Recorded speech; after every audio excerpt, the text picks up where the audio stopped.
Mother? Augustine! You're here! It's been a long time, my son. Too long. Come, we shall go to my house. You'll be impressed. Things have been going so well for me.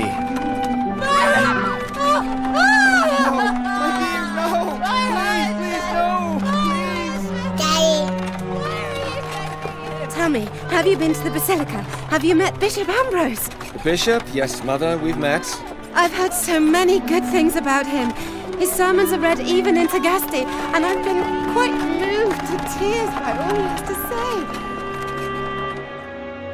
say. Scribes, assistants, money. Look at this house, Mother. Have you seen upstairs? Would you like This is what you left us for? Yes. To make something of myself. Your son serves the Emperor now, Mother. When you could be serving the King of all kings, using your talents for something truly good. Serving the Emperor doesn't meet with your high expectations. I know you can do better. You could be serving God. Once and for all, I am an educated man. I do not believe those useless fables. I have worked hard for this position, and this is useless. You lied to me, Augustine. Left your son and his mother in my care. We had no idea where you were. I did what I had to do. Look what I've accomplished. I've won the respect of the Empress. But do you respect yourself, Augustine? It's a good position, Mother. You didn't answer my question. I know this all comes at a price.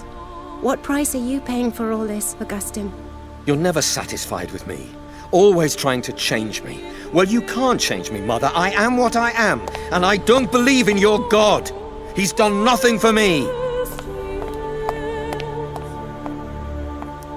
I need to know everything there is to know about Bishop Ambrogg, what he's preaching. I have labored too hard to lose all this just because of some silly, superstitious old man who manipulates uneducated fools with his fantasy tales that lead to nothing.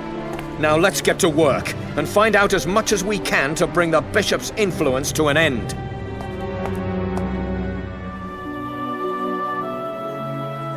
Fables, nonsense, and foolishness. That is how some people perceive our faith. And why? Because rather than hoarding, we prefer to give. Rather than striving for position and status, we favor humility. Instead of seeking to rule, we choose to follow Christ's example of service to those less fortunate. Christ living in our hearts motivates us to love and care for one another. And how do we do that? We feed the hungry.